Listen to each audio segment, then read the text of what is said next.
Hello साथियों, ध्रुव of मंत्रा में आपका हार्दिक स्वागत है। मैं आपका साथी अंकुर वर्मा एक बार आपके सामने लेकर आया हूं हमारे आगामी परीक्षाओं में, विशेषकर हमारी यूपी ट्रिपल एससी पैट की 2022 की जो परीक्षा होने जा रही है उसमें करंट अफेयर के लिए सीरीज। जी हाँ, करंट अफेयर हमारी बहुत ज्यादा इंपॉर्टेंट होती है, एग्जाम में आती है और हमें समझ में नहीं आता क्या करना है, कैसे करना है। तो इसके लिए हमने चुने हैं टॉप 300 क्वेश्चन। जी हाँ, टॉप 300 क्वेश्चन चुने हैं हमने अपने करंट अफेयर के, जिसमें हम एक क्लास में 30 क्वेश्चन डिस्कस करेंगे बहुत ही तेजी के साथ। आपका ज्यादा समय खराब नहीं करेंगे क्योंकि आपको अन्य विषय और भी पढ़ने हैं।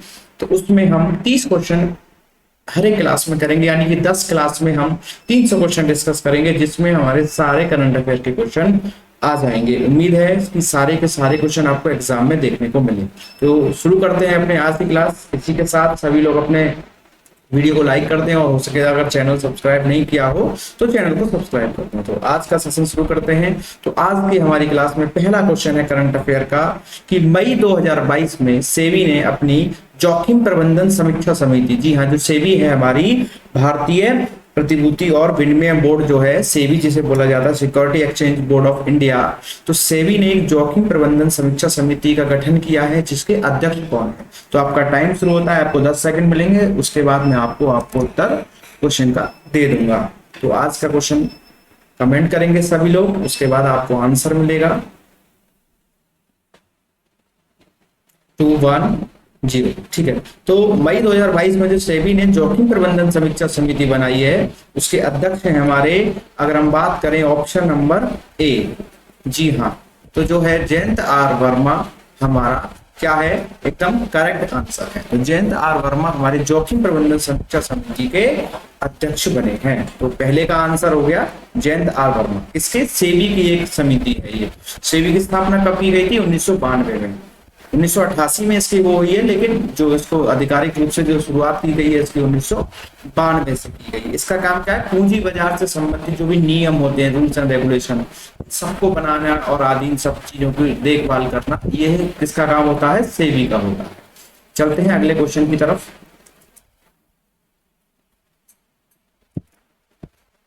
नीति आयोग के नए मुख्य कार्यकारी अधिकारी, जी हाँ, नीति आयोग जो है हमारा, जिसके अध्यक्ष हमारे प्रधानमंत्री होते हैं। तो अगर बात करें हम उसके मुख्य कार्यकारी अधिकारी, जिसको हम बोल सकते हैं सीईओ, चीफ एग्जीक्यूटिव ऑफिसर, तो मुख्य कार्यकारी अधिकारी के पद पर किसे नियुक्त किया गया है? तो आपको उत्तर देना है। आपके क्वेश्चन के लिए टाइम स्टार्ट हो चुका है। नीति आयोग के नए मुख्य कार्यकारी अधिकारी, ठीक है, CEO, chief executive officer of NITI Aayog. तो आपका समय समाप्त। तो नीति आयोग के नए मुख्य कार्यकारी अधिकारी की अगर हम बात करें तो इसका आंसर होगा, जी हाँ, इसका आंसर भी हमारा ऑप्शन नंबर ए होगा, रमेश्वरन अय्यर। जी हाँ, तो रमेश्वरन अय्यर जो है वो हमारे नीति आयोग के मुख्य कार्यकारी अधिकारी नियुक्त किए गए हैं, सीईओ नियुक्त किए गए हैं। और जो वर्तमान में अगर हम बात करें नीति आयोग के उपाध्यक्ष की, जो कार्यकारी सबसे बड़ा अधिकारी माना जाता है, उपाध्यक्ष जो होता है वो है हमारी सुमनवती, जो कि एक अर्थशास्त्री। और बात करें नीति आयोग के अध्यक्ष की, तो उसमें हमारे उत्तर आता है हमारे भारत के प्रधानमंत्री जी का। तो चलते हैं अगले क्वेश्चन, क्वेश्चन नंबर 3 की तरफ। निम्नलिखित में से किस देश को हाल ही में 55वें और 56वें सदस्यों के रूप में राष्ट्रमंडल राष्ट्र में शामिल किया गया है? जी हाँ, जो राष्ट्रमंडल राष्ट्रों की सूची होती है, जो उसमें देश सम्मिलित हैं, उसमें 2 देश हाल में ही जोड़े गए हैं जिनको 55 और 56वां स्थान दिया गया है। तो वे कौन कौन से देश हैं? तो आपको कमेंट करना है। आपका टाइम स्टार्ट होता है। यस, क्वेश्चन नंबर 3 कमेंट करेंगे। 55वें और 56वें के रूप में कौन कौन से देश शामिल किए गए हैं? देखिए, बहुत ही सरल क्वेश्चन है, क्योंकि इसमें ऑप्शन ही इस प्रकार के भी हैं, तो ज्यादा कोई बात नहीं है, लेकिन हमको आपको इस तक इसका उत्तर पहुंचाना था, तो इस प्रकार का इसमें क्वेश्चन की ड्राफ्टिंग है। तो अगर हम इस क्वेश्चन की बात करें तो हमारा आंसर होगा डी। आंसर हमारा क्या होगा? डी होगा। लेकिन ऑप्शन डी तो होगा, लेकिन बात करें तो बी और सी अपने आप में ठीक है। तो टैंगो और हमारा जो गोवान है, क्या है? टैगो है और हमारा गैवान है, ये दोनों देश हमारे राष्ट्रमंडल राष्ट्र में शामिल किए गए हैं। तो चलते हैं अगले क्वेश्चन की ओर। हाल ही में यूनाइटेड किंगडम से मिस इंडिया वर्ल्ड वाइड 2022, बहुत ही सिंपल और बहुत ही एक इंपॉर्टेंट क्वेश्चन है जो एग्जाम में आने की पूरी पूरी संभावना है। तो यूनाइटेड किंगडम से जो मिस इंडिया वर्ल्ड वाइड होती है 2022 का खिताब किसने जीता है? जी हाँ, बहुत ही चर्चा में रहा था ये, और नाम भी कुछ ऐसा है कि आप इजिली इसको भी याद रख लेंगे अगर अभी तक याद नहीं हुआ है तो देखते हैं क्वेश्चन नंबर 4 के लिए आपका टाइम स्टार्ट कर दिया गया है। चलिए, तो इसका उत्तर है हमारा, हम जानेंगे अभी। तो अगर हम बात करें मिस इंडिया वर्ल्ड वाइड 2022, तो हमारे बायो मेडिकल की एक स्टूडेंट है जो गुजरात से बिलोंग करती हैं और उनका नाम है ऑप्शन नंबर ए में हमारा खुशी पटेल। जी हाँ, खुशी पटेल जो है वो मिस इंडिया वर्ल्ड वाइड 2022 को चुना गया है उन्हें। चलिए, तो चलते हैं अगले क्वेश्चन की ओर। ज्यादा समय नहीं बिगाड़ेंगे, करंट अफेयर है, बस हमें चीजों को याद करना है, एक बार अपने माइंड में थोड़ा सा रिकॉल करना है ताकि एग्जाम में आ जाए तो हम उत्तर दे सकें। तो अगला क्वेश्चन है क्वेश्चन नंबर 5। हाल ही में जून 2022 में किस देश से नासा ने अपना पहला वाणिज्यिक rocket, commercial rocket NASA black band sub orbital sounding rocket, ठीक है, किसने लॉन्च किया है? अगर हम बात करें तो आपका टाइम स्टार्ट होता है। तो ये लॉन्च किसने किया है? नासा के द्वारा अपना पहला वाणिज्यिक रॉकेट कहां से किया गया है? तो बात करें क्वेश्चन नंबर 5 की, तो इसका आंसर होगा ऑप्शन नंबर डी। जी क्या होगा? Option number D, Australia. Australia हमारा है जहां से ये पहला वाणिज्यिक rocket NASA black band sub orbital sounding rocket launch किया है। चलिए अगला क्वेश्चन,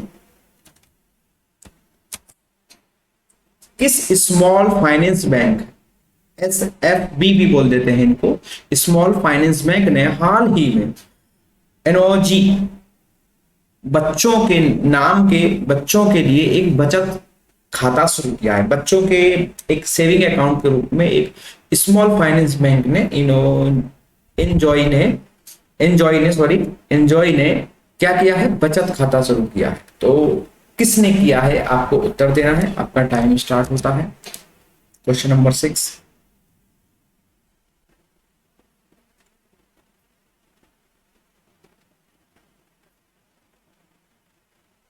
जी हाँ, स्मॉल फाइनेंस बैंक ने स्टार्ट किया है बच्चों के लिए बचत खाता जिसमें 7% तक की ब्याज मिलेगी और कम से कम बच्चे की आयु उसमें 10 वर्ष बताई गई है, ठीक है। तो उसके लिए ये किया गया है हमारे किसके द्वारा? इक्विटास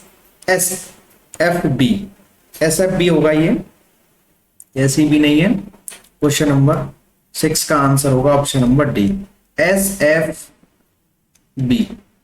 स्मॉल फाइनेंस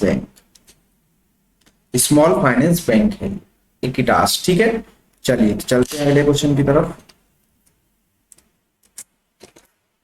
जून 2022 में भारतीय प्रतिभूति और विनिमय बोर्ड यानी कि सेबी, जैसा कि हमने अपने पहले क्वेश्चन में चर्चा की थी, ने परिसर से संबंधित मामलों पर, जो कि परिसर से संबंधित होते हैं, जो भी बिल्डिंग एडवाइजरी होती है उससे संबंधित सलाह देने और सहायता करने के लिए एक समिति का गठन किया। जी हाँ, तो उसके अध्यक्ष कौन है? बहुत ही इंपॉर्टेंट क्वेश्चन है ये। सेबी और हमारी कुछ संस्थाएं ऐसी होती हैं जो ये कुछ भी एक्टिविटी करती हैं तो उन पर हमारे एग्जाम में क्वेश्चन आने की पूर्णतः संभावना होती है। तो बहुत ही अच्छा क्वेश्चन है। सलाह देने आदि के लिए जो सेबी ने एक समिति का गठन किया है परिसर संबंधित मामलों के लिए, बिल्डिंग एडवाइजरी से रिलेटेड, तो वो हमारा उसके अध्यक्ष कौन है? तो आपका टाइम स्टार्ट कर देते हैं। चलिए सभी लोग कमेंट्स करते रहें बहुत ही अच्छे से, ज्यादा से ज्यादा कमेंट करें। चलिए तो अगर बात करें हम अपने क्वेश्चन नंबर 7 की, तो इसका सही आंसर हमारा क्या होगा? तो इसका सही आंसर होगा BK कात्याल। जी हाँ, कौन होगा? BK कात्याल। तो BK कात्याल जो है हमारे सलाह देने और सहायता करने के लिए सेबी की एक सहायक संस्था या समिति जो कि परिसर से संबंधित मामलों पर काम करेगी, उसके अध्यक्ष चुने गए हैं। जी हाँ, ये हमारे जानकारी के लिए बता दें कि RBI के जो है पूर्व या फॉर्मर चीफ जनरल मैनेजर भी रहे हैं। जी हाँ, ये आरबीआई के चीफ जनरल मैनेजर भी रहे हैं हमारे बीके कात्याल। चलते हैं अगले क्वेश्चन की ओर। अगला क्वेश्चन, क्वेश्चन नंबर 8, हाल ही में संयुक्त राष्ट्र ग्लोबल कॉम्पैक्ट, जी हाँ, संयुक्त राष्ट्र ग्लोबल कॉम्पैक्ट द्वारा जल प्रबंधन के लिए, किसके लिए, जल प्रबंधन के लिए वैश्विक सतत विकास लक्ष्य पायनियर के रूप नामित पहले भारतीय कौन है, इसके लिए चुना गया है, पहले भारतीय व्यक्ति है, कौन है? कमेंट करेंगे आप। राजेश साहनी, विकास शर्मा, अमित द्विवेदी, रामकृष्ण मुक्काबली। कमेंट करेंगे। Time start.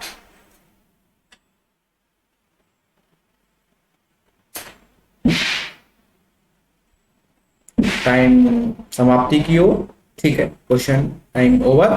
तो अगर हम बात करें वैश्विक सतत विकास लक्ष्य पायनियर के रूप में जो भारतीय नामित किए गए हैं, तो उसका उत्तर होगा ऑप्शन नंबर डी, रामकृष्ण मक्काबली। जी हाँ, तो क्या होगा, रामकृष्ण मक्काबली इसका सही आंसर होगा, बिल्कुल करेक्ट आंसर है हमारा क्वेश्चन नंबर 8 का। चलिए चलते हैं अगले क्वेश्चन की ओर। उस देश का नाम बताइए जिसने हाल ही में अपना पहला पूरी तरह से घरेलू रूप से निर्मित विमान वाहक, जी हाँ, मतलब उस देश ने स्वयं बनाया है, अपने देश में बनाया है, पूर्ण रूप से अपने ऊपर डिपेंड होकर के बनाया है, और कैसा है, पूरी तरह से घरेलू रूप से निर्मित है, अर्थात घर में बनाया हुआ है, और क्या है, हमारा विमान वाहक है, जो बड़े बड़े जहाज से होते हैं जिनमें हम जहाजों को रखकर दूसरे स्थान तक ले जा सकते हैं, जहां पर एयरप्लेन वगैरह तुम्हारे लैंड भी कर सकते हैं। इस प्रकार की इसमें सुविधा होती है, उसको विमान वाहक कहा जाता है, जिसका नाम दिया गया है फुजियान। फुजियान। तो ये पूछा जा रहा है कि फुजियान जो लॉन्च किया गया है, जो पूर्ण रूप से घरेलू रूप से निर्मित है और एक विमान वाहक है, उसको किस देश ने लॉन्च किया है? तो उसका आंसर देंगे सभी लोग। आपका टाइम स्टार्ट हो चुका है। तो जापान, चीन, रूस या संयुक्त राज्य अमेरिका। कमेंट करेंगे सभी लोग। फुजियान किसके द्वारा लॉन्च किया गया है, किस देश के द्वारा लॉन्च किया गया है?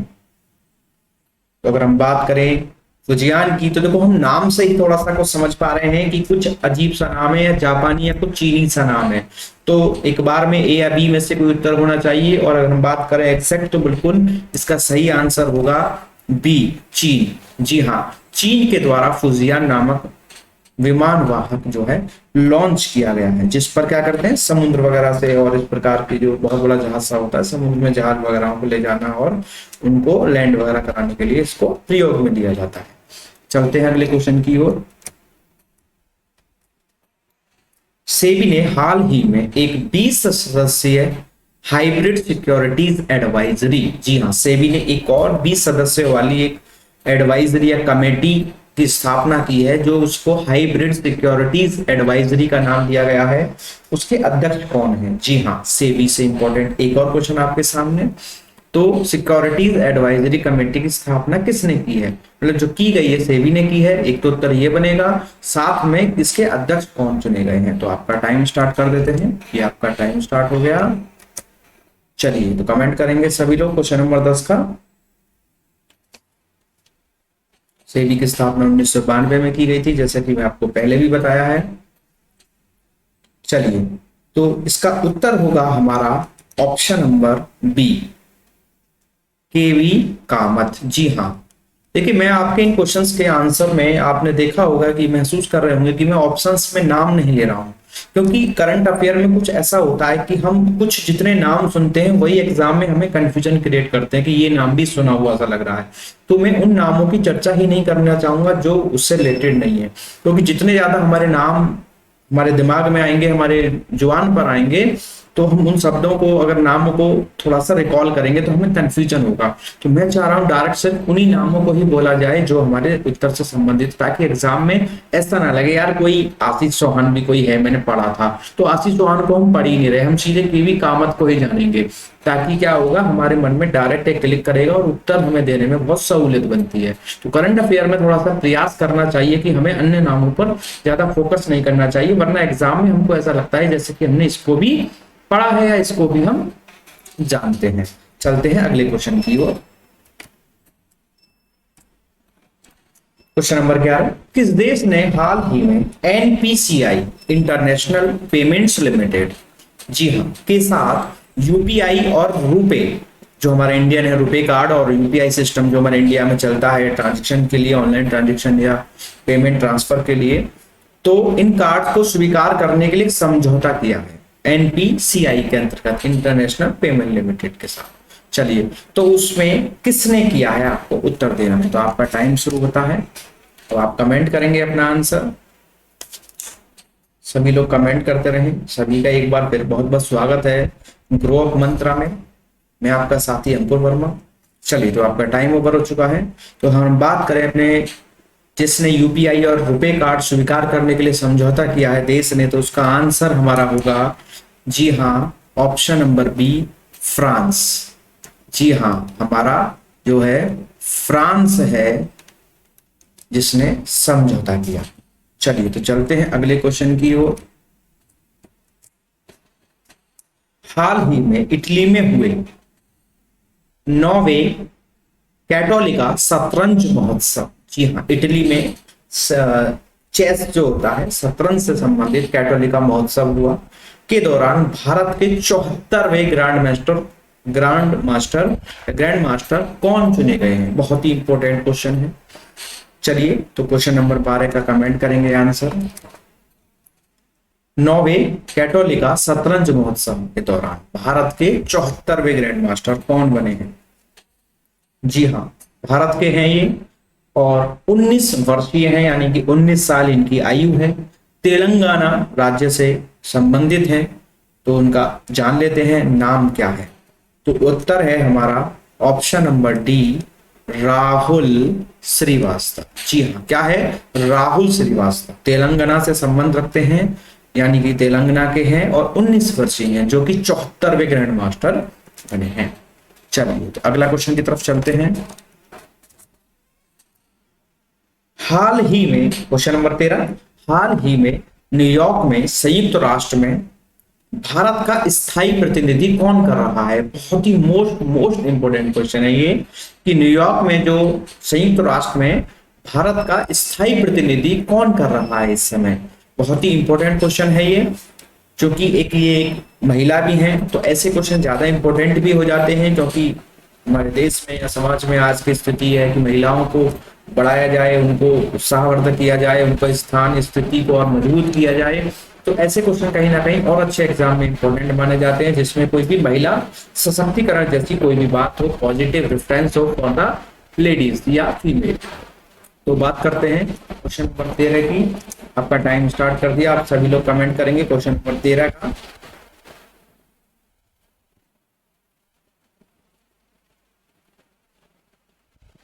तो अगर हम बात करें भारत की स्थायी प्रतिनिधि जो कर रही है संयुक्त राष्ट्र में, तो ये बिलोंग करती हैं उत्तर प्रदेश में लखनऊ से, यानी कि उत्तर प्रदेश के लखनऊ में जन्मी है ये, और ये हमारी भारत की पहली महिला राजदूत हैं।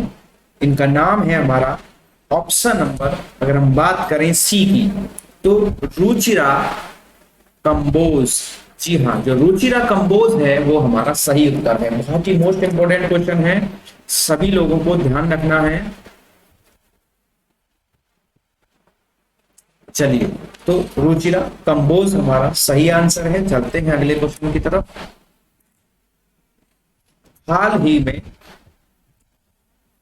फिनलैंड क्रोटेन गेम्स 2022, फिनलैंड क्रोटेन गेम्स जो है 2022 में भाला फेंक स्पर्धा हुई है। जी हाँ, भाला फेंक स्पर्धा, जैवलिन थ्रो, ठीक है, जैवलिन थ्रो जीतकर स्वर्ण पदक किसने जीता।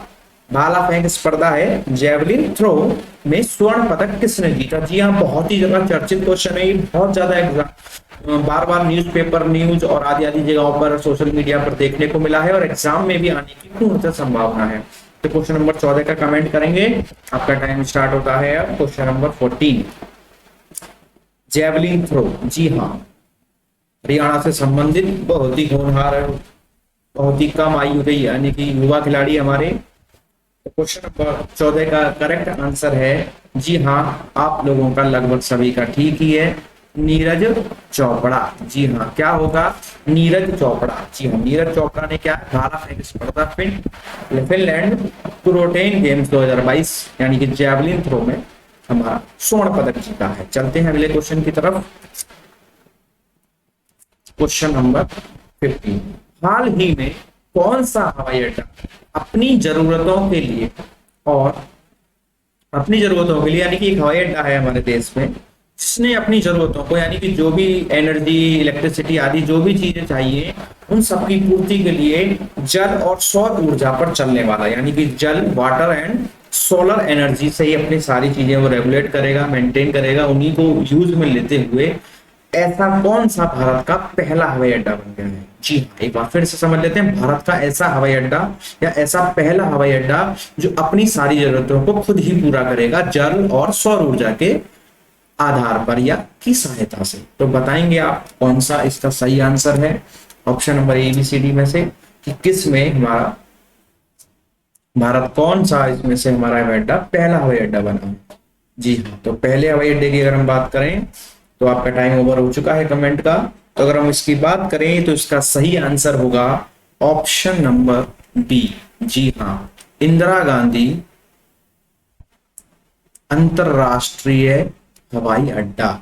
इंदिरा गांधी अंतरराष्ट्रीय हवाई अड्डा जो कि हमारा दिल्ली में स्थित है। तो इंदिरा गांधी इंटरनेशनल एयरपोर्ट जो है दिल्ली में है, इसमें क्या है हमारा, ये भारत का पहला हवाई अड्डा बन गया है जो अपनी जल और सौर ऊर्जा के आधार पर अपनी सारी जरूरतों को पूरा करने वाला है। चलिए चलते हैं अगले क्वेश्चन की ओर।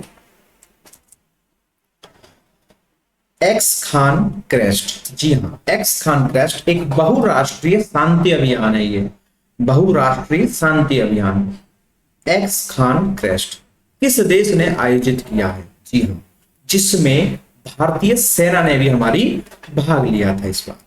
चलिए, तो एक्स खान क्रेस्ट एक बहुराष्ट्रीय शांति अभियान है जो कि किस देश में आयोजित किया गया है, हमें उत्तर देना है और हिंट के लिए बता देते हैं जिसमें हमारी भारतीय सेना ने भाग लिया था। तो आप कमेंट करेंगे, आपका टाइम शुरू हो चुका है, कमेंट करके बताएंगे सभी लोग।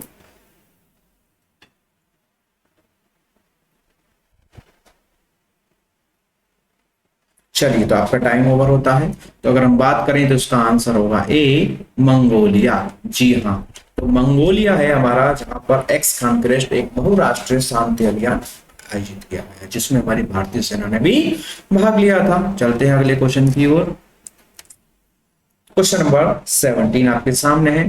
हाल ही में भारतीय स्टेट बैंक के प्रबंध निर्देशक के मतलब होता है हमारा, अगर हम बात करें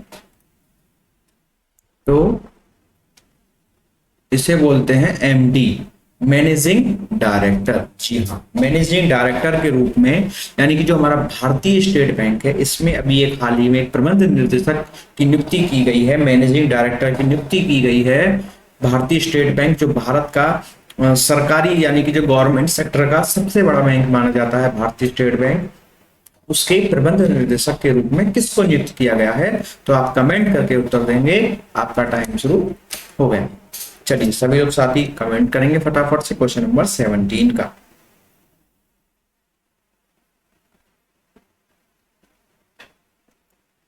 चलिए, आपका टाइम ओवर हो चुका है। तो बात करें SBI के प्रबंध निर्देशक यानी कि SBI के मैनेजिंग डायरेक्टर जो कि फिलहाल में नियुक्त किए गए हैं, तो उसका आंसर होगा हमारा ऑप्शन नंबर ए। जी हाँ, क्या होगा? ऑप्शन नंबर ए होगा। आलोक कुमार चौधरी हमारे नए प्रबंध निदेशक हैं किसके? SBI के। ये कुल लगभग 4 हैं वर्तमान में। MD चेयरमैन है वर्तमान में हमारे SBI के दिनेश कुमार खेरा। अगर हम बात करें इसकी चेयरमैन की तो वो है हमारे कौन? दिनेश कुमार खरा जो है हमारे SBI के चेयरमैन है। चलते हैं अगले क्वेश्चन की ओर। सेबी ने किसकी अध्यक्षता में म्यूचुअल फंड पर अपनी सलाहकार समिति का पुनर्गठन किया है? जी हाँ, सेबी ने एक अध्यक्षता में, किसकी अध्यक्षता में? म्यूचुअल फंड जो हमारे होते हैं, म्यूचुअल फंड्स वगैरह आपने आसपास सुने होंगे, पर अपनी सलाहकार समिति का पुनर्गठन किया। आप देख रहे हो सेबी ने कितनी सारी समितियों का गठन किया।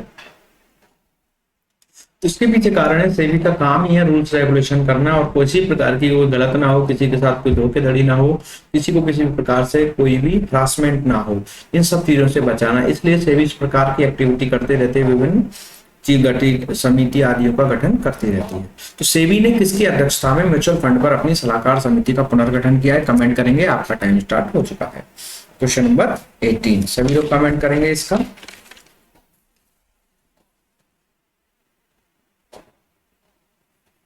चलिए, आपका टाइम ओवर हो चुका है। तो बात करें अगर हम इसकी, तो इसका आंसर होगा हमारा ऑप्शन नंबर सी। क्या होगा? ऑप्शन नंबर सी होगा ऊषा भोराट। जी हाँ, जो ऊषा भोराट है, ये म्यूचुअल फंड पर अपनी सलाहकार समिति का जो गठन किया गया है, उसकी अध्यक्षता इनके द्वारा ही की गई है, ऊषा भोराट, जो कि हमारी आरबीआई की पूर्व डिप्टी गवर्नर भी हैं। जी हाँ, जो कि संबंध किससे रखती हैं? हमारा आरबीआई से। किससे? आरबीआई से। तो आरबीआई की ये क्या रही? हमारी पूर्व farmer deputy governor Usha Bhorat. चलिए चलते हैं अगले क्वेश्चन की ओर। क्वेश्चन नंबर 19 आपके सामने है। हाल ही में किस राज्य के वन्य जीव बोर्ड ने राज्य में 12 नए संरक्षण भंडार और वन्य जीव अभ्यारण्य स्थापित करने की मंजूरी दी है? जी हाँ, बहुत ही अच्छा क्वेश्चन, इंपॉर्टेंट क्वेश्चन, पर्यावरण से संबंधित हमारे क्वेश्चन है, तो इसलिए बहुत इंपॉर्टेंट माने जाते हैं ऐसे क्वेश्चन। तो किस राज्य ने वन्य जीव बोर्ड ने, किस राज्य के वन्य जीव बोर्ड ने मंजूरी दी है? क्या? 12 नए संरक्षण भंडार और वन्य जीव अभ्यारण्य स्थापित करने की। तो आप कमेंट करेंगे इसका आंसर। बहुत ही इंपॉर्टेंट क्वेश्चन है आपका क्वेश्चन नंबर 19। कमेंट करूंगा किस राज्य में ये स्थापित मंजूरी मिली है वन्य जीव बोर्ड के द्वारा। तो आपका टाइम समाप्ति की ओर है। चलिए, तो आपका टाइम ओवर। क्वेश्चन नंबर 19 की बात करें तो इसका सही आंसर होगा हमारा ऑप्शन नंबर ए, महाराष्ट्र। जी हाँ, जो महाराष्ट्र है उसमें 12 नए संरक्षण भंडार और वन्य जीव अभ्यारण्य की स्थापना होगी। अगले क्वेश्चन की तरफ चलते हैं।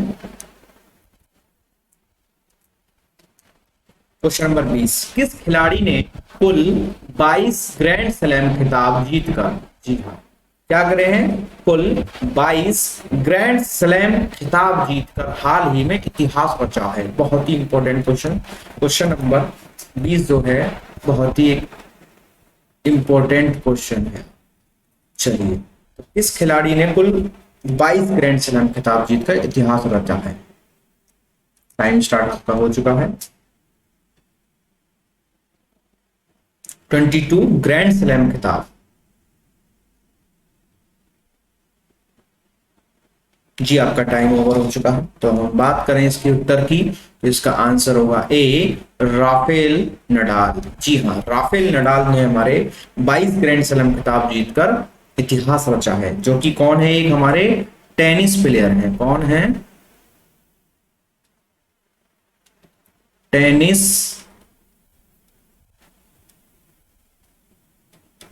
टेनिस प्लेयर हैं हमारे ये, ठीक है। कहाँ के? स्पेन के। कहां से बिलोंग करते हैं ये?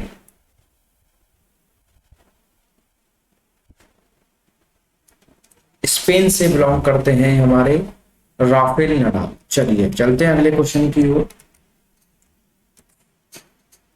मिताली राज को खेल के क्षेत्र में पद्मश्री पुरस्कार किस वर्ष मिला था? मिताली राज को लगभग सभी जानते हैं, तो आपको उत्तर देना है कि इनको खेल के क्षेत्र में पद्मश्री पुरस्कार किस वर्ष मिला था। कमेंट करेंगे सभी लोग। आपका टाइम स्टार्ट हो चुका है। मिताली राज लगभग सभी जानते हैं, इंडियन क्रिकेट टीम की कैप्टन रही हैं। अगर हम बात करें वर्तमान में हमारी इंडियन वुमेन क्रिकेट टीम, जी हाँ, मिताली राज इंडियन वुमेन क्रिकेट टीम की कैप्टन रही हैं। और अगर हम बात करें वर्तमान में इंडियन वुमेन क्रिकेट टीम की, तो उसकी कैप्टन है हमारी हरमनप्रीत कौर। जी हाँ, पूछा जा सकता है, वो भी एक इंपॉर्टेंट क्वेश्चन है।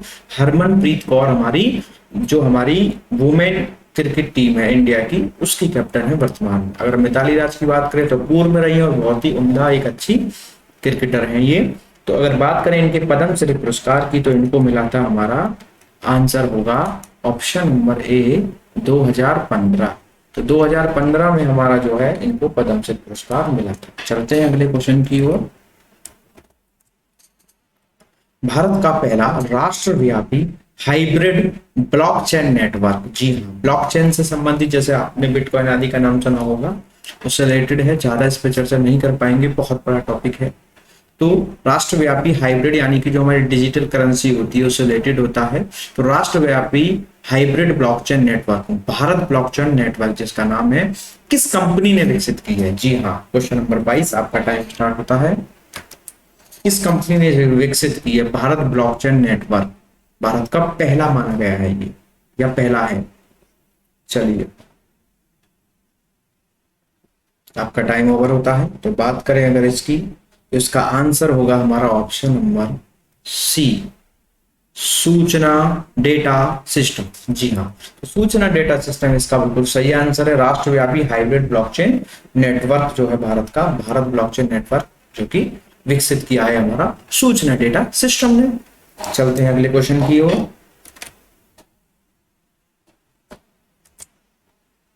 भारत और सेनेगल के बीच राजनयिक संबंधों की 60वीं वर्षगांठ की क्या थीम थी? भारत और सेनेगल के बीच राजनीतिक संबंधों से संबंधित तो क्या थी? कमेंट करेंगे सभी लोग। आपका टाइम स्टार्ट हो चुका है। जिसमें हमारे उपराष्ट्रपति वेंकैया नायडू शामिल हुए थे। भारत के उपराष्ट्रपति वेंकैया नायडू की इसमें उपस्थिति रही। तो भारत और सेनेगल के बीच राजनयिक संबंधों की 60वीं वर्षगांठ की थीम थी हमारी, क्या थी? ऑप्शन नंबर बी, उभरते सेनेगल 2035। जी हाँ, तो हमारा सही आंसर होगा ऑप्शन नंबर बी। चलते हैं अगले क्वेश्चन की ओर। हाल ही में जून 2022 में संयुक्त राष्ट्र महासभा में भारत द्वारा सह प्रायोजित बहुभाषावाद पर, जी हाँ, जो संयुक्त राष्ट्र महासभा है उसमें भारत द्वारा प्रायोजित बहुभाषावाद यानी कि बहुत सारी लैंग्वेजों को प्रमोट करने के लिए, सबको शामिल करने के लिए, व्यवहार में लाने के लिए, सबको मान्यता देने के लिए इस प्रकार के जब कार्यक्रम किए जाते हैं, ठीक है, तो उसमें एक प्रस्ताव के रूप में किस भाषा को अपनाया गया है? जी हाँ, तो कौन सी जोड़ी गई है? बांग्ला भाषा, उर्दू भाषा या हिंदी भाषा? कमेंट करके बताएंगे। बहुत ही मोस्ट इंपोर्टेंट क्वेश्चन है कि उसमें कौन सी जोड़ी गई है, बांग्ला, उर्दू या हिंदी? कमेंट करेंगे। बहुत ही महत्वपूर्ण क्वेश्चन है, बांग्ला, उर्दू या हिंदी? केवल एक, केवल दो या तीनों? तो बात करें इसके आंसर की, तो जी हाँ, इसमें बांग्ला भी जोड़ी गई है, उर्दू भी और हमारी हिंदी भी। इस आधार पर आंसर होगा ऑप्शन नंबर डी। जी हाँ, क्या होगा? ऑप्शन नंबर डी, उपरोक्त सभी, यानी कि अब याद रख लेंगे, बांग्ला, उर्दू और हिंदी 3 भाषा उसमें हमारी शामिल की गई है। चलते हैं अगले क्वेश्चन की ओर। हाल ही में नासा ने डिविंसी मिशन के लिए किस ग्रह के लिए योजना बनाई है? बहुत ही अच्छा क्वेश्चन, कमेंट करेंगे आंसर। कमेंट करेंगे सभी लोग। इसका पूरा नाम मैं बता देता हूं, DAVINCI का, deep atmosphere Venus investigation of noble gases chemistry and imaging mission. चलिए, तो इसके अगर हम बात करें तो इसका आंसर होगा हमारा ऑप्शन नंबर सी, शुक्र ग्रह होगा। ठीक है, ये 2029 में हमारा लॉन्च किया जाएगा, ठीक है, जो कि 2029 में किया जाएगा। 2031 तक ही हमारे शुक्र ग्रह तक पहुंचने की संभावना है इसकी। ठीक है, तो नासा ने ये जो मिशन स्टार्ट किया है किस ग्रह के लिए किया है? शुक्र के लिए, शुक्र मिशन ग्रह के लिए। इसमें हमारा इसका पूरा नाम है deep atmosphere Venus investigation of noble gases chemistry and imaging mission. चलिए, इसके बारे में इसके शुक्र के बारे में इस मिशन के द्वारा या इस ग्रह पर इस जानकारी लेने के लिए मिशन जो है इन्होंने बनाया है। Question number 25। अगला क्वेश्चन, हाल ही में किसने अजरबैजान फॉर्मूला 1 प्रीमियर जीता है? फॉर्मूला 1 जो रेसिंग होती है जीता है? हाल ही में किसने अजरबैजान फार्मूला 1 रेसिंग जो होती है हमारी, वो किसने जीती है? तो बहुत ही अच्छा क्वेश्चन है, कमेंट करेंगे। ये ऑटो रेस होती है हमारी, इंडिया में पहली बार हमारे की गई थी 2011 में, जो कि हमारे नोएडा में स्थित है हमारा। ठीक है, नोएडा में, भारत के हमारे नोएडा में स्थित है, जो 2000 पहली बार हमारे 2011 में की गई थी। ठीक है, चलिए तो क्वेश्चन नंबर 26 की बात करें, आपका टाइम ओवर हो चुका है। तो इसका आंसर होगा डी, मैक्स वेरस्टेपन। जी हाँ, तो कौन है ये? Max Verstappen. अजरबैजान फार्मूला 1 जो आपकी रेस है उसको इन्होंने जीता है। चलते हैं अगले क्वेश्चन की तरफ। भारत को 2030 तक दुनिया के शीर्ष खेल देशों में से एक बनाना है, यह किस नीति के तहत है? जी हाँ, भारत को 2030 तक क्या करना है? दुनिया के शीर्ष खेल देशों में बनाना, जो अच्छे अच्छे देश हैं जिनमें खेलों की बहुत अच्छी स्थिति है, बहुत अच्छे अच्छे खिलाड़ी हैं, बहुत ज्यादा स्वर्ण पदक और इस प्रकार की चीजें जीतते हैं, ऐसे देशों में शामिल करने के लिए जो योजना बनाई गई है, जो नीति बनाई गई है, वो किस नीति के तहत बनाई गई? कमेंट करेंगे। आपका टाइम स्टार्ट हो चुका है क्वेश्चन नंबर 27 का।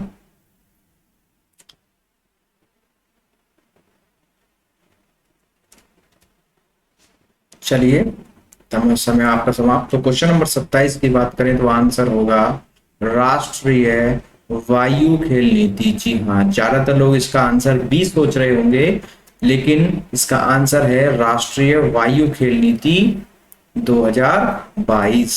तो सभी लोग इसका आंसर याद रखेंगे। चलते हैं अगले क्वेश्चन की ओर। क्वेश्चन नंबर 28, जून 2022 में सुरक्षा पर कैबिनेट समिति ने किसके लिए अग्निपथ नामक योजना को मंजूरी दी है? जी हाँ, सुरक्षा पर जो हमारी कैबिनेट समिति है जो डिफेंस से संबंधित है, उसमें एक अग्निपथ नामक योजना बनाई गई, स्कीम बनाई गई है। उसका उद्देश्य क्या है, किस लिए बनाई गई है, अर्थात ये क्वेश्चन ये पूछ रहा है। तो आप सभी लोग कमेंट करेंगे। काफी चर्चा में रहा था, काफी विरोध भी रहा था, लेकिन बाद में सब ठीक रहा। तो सभी लोग कमेंट करेंगे अग्निपथ योजना किससे संबंधित है? हमारे रक्षा संबंधित के लिए। चलिए, तो इसका आंसर अगर हम बात करें क्वेश्चन नंबर 28 का, तो ये हमारी जो सेना होती है, तीनों सेनाएं होती है, थल सेना, जल सेना, वायु सेना। तो थल सेना को खाली सेना भी बोल देते हैं। तो सेना, नौसेना और वायु सेना में जो हमारे सैनिकों की भर्ती है, उससे संबंधित एक नई नीति या एक योजना बनाई गई है।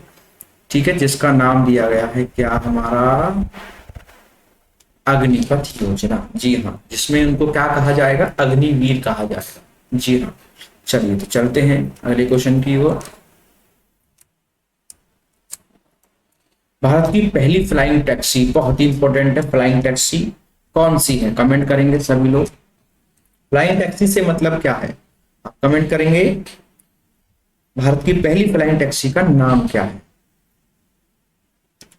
तो ये एक ई प्लेन नामक कंपनी है जो डेवलप कर रही है, जो कि हमारा उसको 200 से कोडिंग किया गया है। 200 से कोडिंग इसलिए है कि इसको एक बार चार्ज करने में 200 किलोमीटर तक ले जाया जा सकता है, और एक बार में 200 केजी तक भार यानी कि वजन उसमें ले जाया जा सकता है। ये क्या है? डिलीवरी के लिए एक व्यवस्था है, ताकि चीजों को डिलीवर किया जा सके। तो E200 इसका सही आंसर है, E200। तो 200 का लॉजिक आप समझ चुके हैं कि इसमें 200 केजी और एक बार में 200 किलोमीटर तक चल सकती है। और ई प्लेन नामक कंपनी ने स्थापित की है, तो शायद इसलिए इसमें ई ऐड किया गया है। तो E200 हमारा भारत की पहली फ्लाइंग टैक्सी होगी। चलिए, जो कि जल्दी हमारे बीच में लॉन्च हो जाएगी। चलिए, चलते हैं अगले क्वेश्चन, और आज की क्लास का हमारा अंतिम क्वेश्चन। आज के क्लास के अंतिम क्वेश्चन की ओर आ चुके हैं। खुशगुल, खुशगुल भी बोला गया है इसको, और कहीं कहीं इसको जो है खोशगुल भी लिखा हुआ है। तो खुशगुल झील किस देश में स्थित है? आपका समय स्टार्ट हो चुका है, कमेंट करेंगे।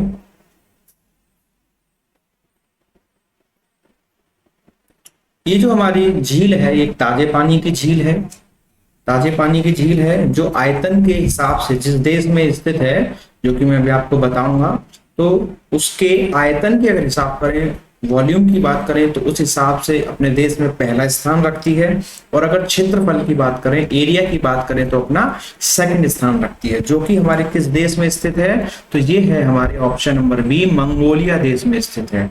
जी हाँ, जो कि आयतन की दृष्टि से पहला स्थान रखती है और क्षेत्र की दृष्टि से दूसरा स्थान रखती है।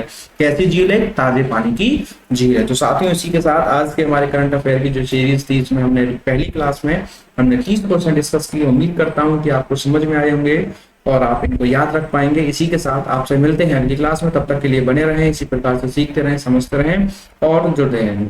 इसी प्रकार से हमसे जुड़ते रहें और वीडियो को थोड़ा सा शेयर कर दें और चैनल को अगर सब्सक्राइब नहीं किया है तो प्लीज सब्सक्राइब कर दें। Okay, thank you, bye.